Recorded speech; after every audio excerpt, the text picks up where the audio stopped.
बिस्मिल्लाहिर्रहमानिर्रहीम। अस्सलाम वालेकुम डियर स्टूडेंट्स, आज आप लोगों के साथ डिस्कस करेंगे 9th क्लास जनरल मैथ की मश्क नंबर 1/2 है और उसका सवाल नंबर हम डिस्कस करेंगे।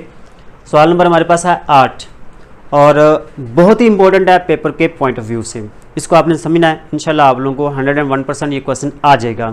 क्वेश्चन को सोल्व करने की ट्रिक याद रखनी है, तरीका का याद रखना है कि इसको सोल्व करने का तरीका का क्या है। मैं आपको एक सीक्वेंस बताऊंगा, उस सीक्वेंस के साथ आप लोगों ने याद रखना है और आप लोगों को क्वेश्चन बहुत ही आसान रहेगा ये, ठीक है। सबसे पहले तो ये स्टेटमेंट है, हमजा अपनी कुल आमदनी में से 20% मकान के किराए पर खर्च करता है।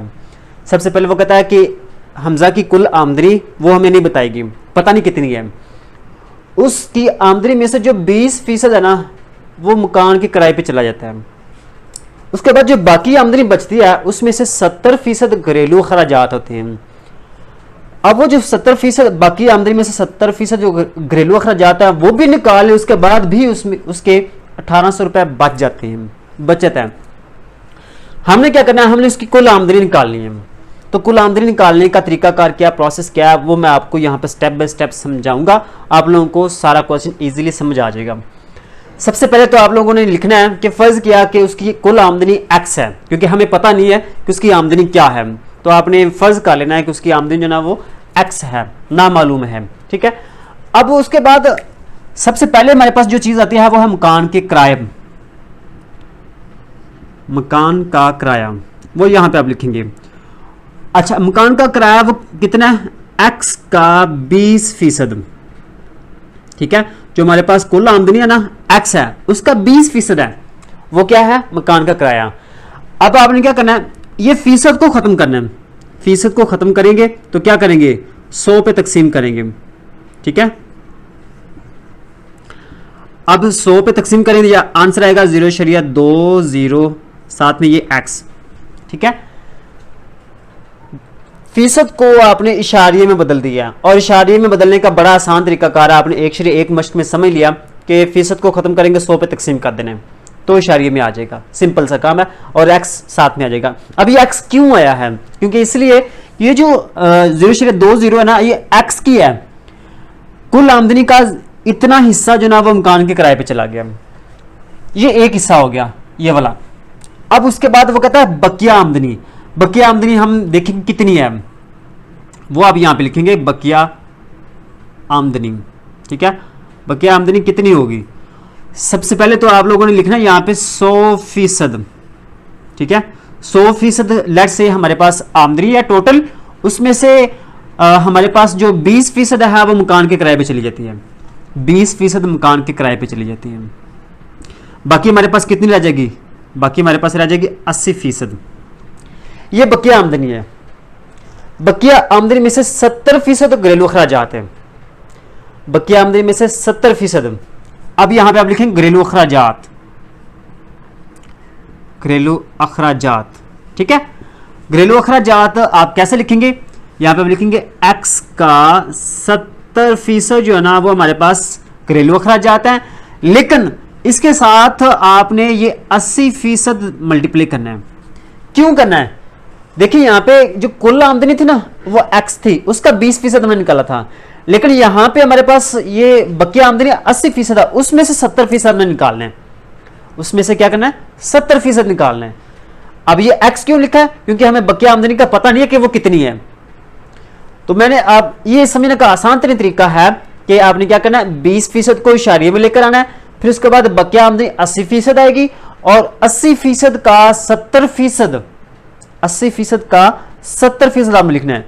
अब ये जो फीसद दिए हुए ना इसको इशारिये में बदल देना है, बड़ा आसान सा काम है। फीसद को क्या करना है, इशारिये में बदल देना है। और इशारिये में बदलने का आसान तरीका क्या क्या कि इसको 100 पे तकसीम कर दें। 70 को 100 पे तकसीम करेंगे तो ये आ जाएगा 0.70, और साथ में ये आ जाएगा x ज़रब, इसको आप इशारिये में बदलेंगे, 100 पे तकसीम करेंगे, ये आ जाएगा 0.80। अब इन दोनों को मल्टीप्लाई करें, 0.70 ज़रब 0.80, तो ये हमारे पास आ जाएगा 0.56, और साथ में आ जाएगा x। उम्मीद करता हूं कि यहां तक आप लोगों को समझ आ गई होगी, और ये मुश्किल काम नहीं है। जो मुश्किल थोड़ा सा है वो यहां पे ये वाला इतना हिस्सा है, और इतना हिस्सा आपने याद रखना है। बकिया आमदनी 80% है, 80% का जो 70% हमें निकालना है, ये 80% भी लिखनी है और 70% भी लिखनी है। एक्स क्यों लिखा है? इसलिए लिखा है क्योंकि हमें पता नहीं है कि बाकी आमदनी कितनी है, इसलिए हमने यहां पे 70 ये एक्स लगाया। ठीक है, अच्छा अब हमने निकालनी है कुल आमदनी। ठीक है, कुल आमदनी। अभी कुल आमदनी कैसे निकालेंगे?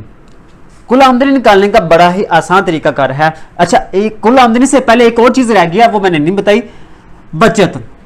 अगर उसे 1800 रुपए की बचत हो तो यहां पे आप लिखेंगे बचत। बचत कितनी है? 1800 रुपए। अब ये तीन चीजें हमारे पास आ गई हैं। एक तो ये कि मकान का किराया, घरेलू खर्चा और जो बाकी बचे हैं, इन तीनों को मिलाकर हमारे पास कुल आमदनी बनेगी। कुल आमदनी में क्या आएगा?